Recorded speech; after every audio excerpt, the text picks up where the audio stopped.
Hi, welcome back. We missed hanging out together and sharing this little podcast community with you. So it's the new year. Happy 2025, everybody. And that means that the talk about resolutions and goals is everywhere. And now it's here. Yes. Oh my gosh. 2025, you said that, and it's just like mind blowing still. I know that I'm going to be saying 2024 for about, half a year. Yep. Yep. Right on schedule. Yes, check. But man, resolutions and goals everywhere, completely impossible to avoid. And with the best of intentions, it's really easy to set new goals for ourselves and for our kids and have them not happen. And when they don't happen, it can really launch us into this guilt and shame spiral, which is not a great way to start a new year. And we would like to avoid that and help people Right. actually make some meaningful goals that they can work with. Yeah. To not start the year off in a shame spiral. So, yeah, we thought it would be a good time to talk about motivation, activation, and momentum for neurodivergent people. This is one area where neurodivergent people often get down on ourselves and or get criticized by people around us. Maybe you really want to achieve a new goal or create a new habit, but you just haven't been able to do it. Speaking from experience here. Maybe someone around you tells you that your kid lacks motivation or, just needs to try harder. Oof, yes. So let's talk about this. What does motivation, activation, and momentum look like for neurodivergent people? How is it different for what it looks like for neurotypicals? And how do we support ourselves and our kids in being able to set up goals and new habits that they can ultimately stick to? Welcome to Parenting Neurodivergent Humans. I'm Dr. Morgan Beidelman. I am a clinical psychologist, former school psych, former teacher, neurodivergent myself, and parent to two humans, one of whom is neurodivergent. And I'm Brianne Colpitz. I'm a school psychologist turned social coach for twice exceptional kids. I'm a mom to a couple neurodivergent kids and a late realized ADHD human, which means I'm double blessed with autism and ADHD. Thanks for being here. We're so glad you're here. Okay, so Morgan, this is really your wheelhouse. Everyone knows how much we love a little rant here on the pod. So, kick us off today. Can you share your thoughts on motivation? What is that? What does society misunderstand about it, and particularly for neurodivergent people? Take it away. I guess it is a rant, but my thing about motivation is it is not what we want to rely on when we are trying to build habits. Motivation is something that ignites us, it gets us excited, and it gets us able to do something, right? You are typically not going to be motivated to do things that aren't enjoyable to us. We tend to be motivated by things that spark joy and spark creativity or interest or things like that. So when we are like, oh man, I am going to figure out how to do this new trail on my mountain bike. And you're kind of like into it. And you're like, oh, yes, that is motivation. When you are really into something and you get some satisfaction at the end of it, that's where motivation is playing in. It is often associated with things of desire, of interest that are playful, novel. And so in this situation, when we are saying, hey, I'm going to build a new habit around something, and often when we talk about building a new habit, we're probably talking about something that we want to like to do, Right. but we don't currently like to do. Correct. Yes. Yes. And so we're actually not going to have a ton of motivation there. Or if we do, it's not going to last for very long because motivation wanes pretty quickly. Yeah. Okay. So if waiting around for motivation to strike us like lightning isn't going to work, let's talk about some things we can do to support ourselves. So, first, activation. Tell us what activation is, please. Yes. So, in a traditional model of habit building, which I think if you could type in like books about habits, like it's like So many, so many, and like so many. multiple of them are on the New York Times bestseller list at the same time. Don't quote me on that, but I think it's true. Yeah, not surprising. So, what all of that research kind of builds off of is this tenet for how we build habits. And so, when we think about that, we think about a cue, then something cues us and it activates us into a routine. And then, after we execute the routine, we get some type of reward. For neurodivergent people, we tend to need a little bit more in that habit loop to help us actually execute it. And part of that is activation. And so after we have a cue and we go to move into routine, it actually takes a lot of either mental energy or physical energy to literally activate ourselves into doing that thing. For people who are neurodivergent, going from cue to routine often requires even greater activation than it does for neurotypicals. Oftentimes, neurotypicals can say things like, "Ugh, I don't want to do that, but I made a promise to myself, and all right, here we go." And that does not, you're smiling. Yeah. I'm like, That does, promises, promises. yeah.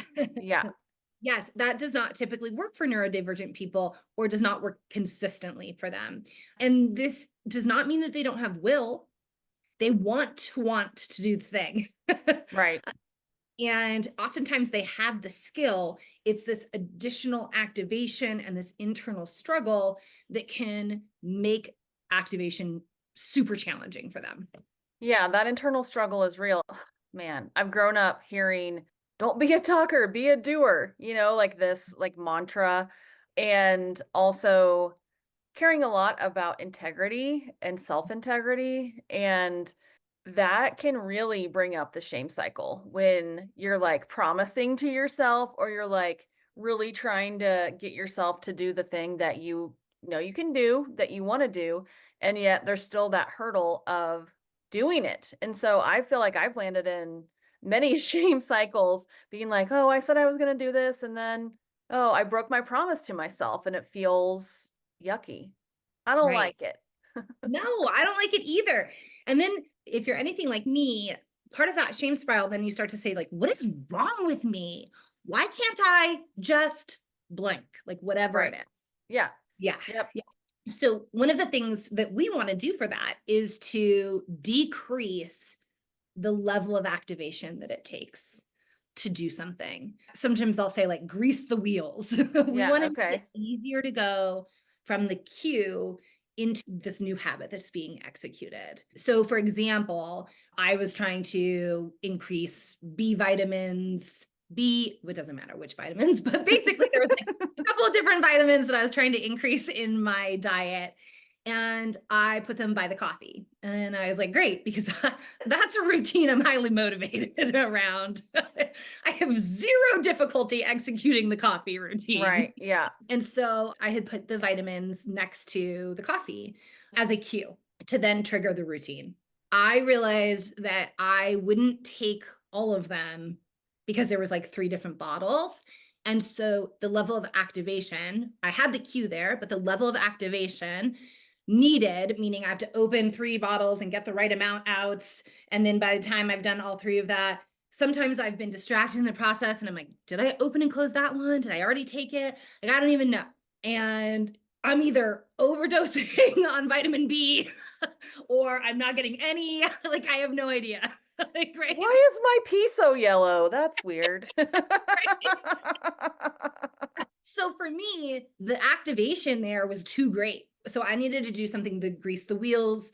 The cue was the right cue, but the activation was not there. So instead, I got like a pill container and I preloaded them in. And so I can see right away. Now I'm lifting the lid off one time, Yep. flipping it over, taking all of them. I can quickly visually see. So I greased the wheels, I decreased the level of activation that was needed to Yeah. execute that. Yeah, I love that. So basically, we add something to the task that makes it easier to activate ourselves to do it. And I really like that you're pointing out that oftentimes the cue is not enough because how heavy is the lift for activation, right? Is really essentially what you're saying. And so 3 bottles, that's too heavy. Yes. I need to just pop it open. I just need a one open situation and I can handle that because you're right. We can put all the cues in there in the world, but if it's still a heavy lift to get the thing going, it's not going to happen. Right. Right. Interesting. Yeah. I'm glad we're doing this episode for reasons. Okay. A lot of times when we're talking about activation and making activation easier, a lot of times that has to do with reducing the executive functioning involved. Yes. Not Right. Right. Right. always, Right. but often.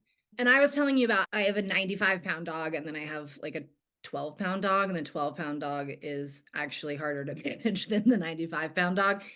And when I go to walk them, I have to put harnesses on both. And these things I can hear myself. And if I wanted to, I could shame spiral right now, right here, and be like, listen to what you're about to say. Like, it Yeah. is Don't not do it, girl. Don't yeah, do it, girl. not that hard. I could easily go there, right? But for me, getting both of the harnesses on both of the dogs while they're jumping around because they're so excited to go for a walk. And then getting one dog has two leashes because there's a leash around their harness and there's a leash around their collar. Then it's winter where I live, where we both live. And so you got all of your coats and all of that. And then I've got the thing that has the poop bags and the treats in it. And then and then I've got like all these things. And the number of steps that took, I was just dreading it. And I would get to this place where I'd like be swearing and then I wouldn't want to do it. And I had to change that from cue to activation. I had to change that so that it was more likely that I would be able to execute it. And so for me, I actually elongated it. And there were other parts of my morning routine that were already much more solidified and in place. And so instead of trying to do all of the getting the dogs ready in one foul swoop, it was like I poured some water for the coffee and then I would do one step and then I would do another thing for myself that's already a part of my routine, and then I would do another step for the dogs. And by breaking up the executive functioning of this new routine, I actually was able to execute it a lot easier. Yeah, I love that. So if we can lower the barrier to activation, we have a higher likelihood of getting less overwhelmed and actually doing the things. And I think about this when I'm thinking about getting kids ready for school, and how on the days that a certain child of mine sleeps in clothes that they're going to wear the next day, man, our morning is easier because there's less of a barrier to activate them getting out the freaking door to get to school. So, yeah, we're trying to create situations where our brain will see the task and say, oh, I guess I could do that, instead of, this is so overwhelming. Yes, yes, yes, absolutely. And we've talked about this a little bit before, but if we can't really truly change the level of executive function that's required, we can also kind of play some mind games with ourselves Right. to help with that activation. And this can be things like, I don't need to do all the laundry. I just need to fold one shirt. Or like I do this sometimes where I'm like, oh, the idea of doing the 3-mile loop by my house is really hard. And I'm like, okay, well, we're just going to walk outside for 5 minutes. And then once I'm out there, 5 minutes, I'm much more likely to do the couple-mile loop. Don't need to clean the whole house. I'm only going to do it for 10 minutes, right? Right. Or Yeah. for kids are trying to do homework, I'm not going to do the whole worksheet. I'm just going to do these first couple of questions. And once that activation is triggered, then we're more likely to be able to follow through. Yeah. It's like we've achieved activation. And then that's where momentum comes in, right? So, you've defined momentum already, but is there anything else we need to know about it? And what can that look like for neurodivergent brains? Yes. So momentum for neurodivergent brains it can be wonderful, and it can also trip you up in its own right. Because sometimes once our momentum is going, we can start to spiral a little bit with it. Yeah. And we can get to places where it's really hard to stop. Yeah. I And have an avalanche visual in my brain right now thinking about yes, this. Yeah. yes, absolutely. I can think of some adults that I have worked with who it was like, oh, well, I'm going to just put the laundry in. But they're going to do this one task before they go and pick up their kids or do something else. And then they're like, well, I've already did that. And then I could just fold this and then I could just change the sheets because I'm right here. And then all of a sudden it's like, oh my gosh, I forgot to pick up the kids. Yeah. Then the phone rings and the school's calling, like, hey, Johnny needs picked up today. And it's like, oh, oops. I activated myself right into hyperfixation. Oops. Yes. Yeah, so that can certainly happen with momentum for some people, for sure. What I tell people is like if we're aware of something, we have a better opportunity to maybe not necessarily pull ourselves out of it, but put structures around it that can help us out. Okay, okay. Anything else to say about like once the momentum is going and structure or any tips and tricks for us on that one? Yeah. So when I am thinking about momentum, I am want to think about like what are my natural ways of working, right? If I know that I am somebody who the example I was describing earlier would be one of time blindness, where you Right, get right, right. hyperfixated and you just totally lose track of time. And you have a thought that you're like, I think that was probably 5 minutes, and everyone it's like, the sun is down, and it's like, it's like, "Oh, wait a minute." Like, You how know what? When it comes to time blindness, that happens to me. And then also, I will also overestimate how long other things take. Like, I'm like, well, I cannot possibly empty the dishwasher before I go get the kids because that's a 2-hour project and I have 20 minutes. I actually timed myself, I mean, at one point, and I was like, oh, this takes less than 20 minutes for me to do this, but it's the activation piece that is so hard for that. it is. Yeah, yeah. Okay. To Sorry me, to that would take be a us down really that good tangent, example. but No, but to me, that's a really good example of where you might say, "Hey, my brain is telling me that I do not have time to do this, but I'm gonna set a timer for 20 minutes, and I'm yep. gonna see if I can just get the cups done." And, Yes. and now you've used one of those little hacks where you're just going to do the cups, but then you get the cups done and you're like, oh shoot, I still have 15 minutes. Like I could do Right. the plates. Yep. Yep. That might be able to ease that activation. Yeah. Mm. I But love that. back on the momentum train. Right, right, right. Um, for momentum, I think about it in a couple of ways. One is to understand where a momentum is your friend and where it's a foe. Uh, Mm, so if momentum is your friend in the sense of like once you're started, you are good at continuing. Like maybe that's your work day, maybe it's your workout, maybe it's whatever it is, right? So then you have difficulty starting, stopping, starting, stopping, starting, stopping. And so it's easier for you to kind of just block. And once you're activated, it's easier to stay activated and right. time to kind of relax at the end of the day. If you know that about yourself, you can build your schedule accordingly, or you can build kind of the chores that you have to do, or whatever it is, you can build in your life in a way that works for the way momentum works in you. Conversely, if you are somebody who once activated kind of like loses track of time and starts something and starts something and starts something, what we might want to do for you is pair that routine with something that creates an external structure for you. So this might be a really great playlist that you love that at a certain point changes to like talk, and it's almost like switching the wavelengths, and you're like, wow, Yep. because a really good playlist can help keep you focused, but you can easily just get stuck in the playlist. So you're going to Right. need something that switches you at some point that's like, hey, I'm going to need to move on from this. And so the playlist that I make is going to, at a certain point, cut off and either move to something completely different or something I don't like, some genre that kind of pushes me out of the zone. Yeah. Uh, Out of the time blindness situation. exactly. So being able to pair something with that routine can be really, really helpful. Yeah. I like the idea of learning how to make momentum work for you by knowing how momentum does work for you. So, yeah, maybe having things prepped for you to keep going. Maybe all the paperwork is in one pile or it has the same label in your inbox. You can do this for tasks out in the world too. So, maybe you keep your, returns together. You got to take stuff back to Target or whatever it is. And so you can do that. And maybe you got to go to somewhere else. And so you have all the returns together, just knowing like, hey, when I do this errand, I'm doing it all. For me, having like the library books queued in one place in like our library bag so I don't have to go find them and then return them. It's like I know I'm gonna do this, have this process, and then when it's time to return them, I just have to take the bag, not like Yeah. find every book. Yes, that's a great example.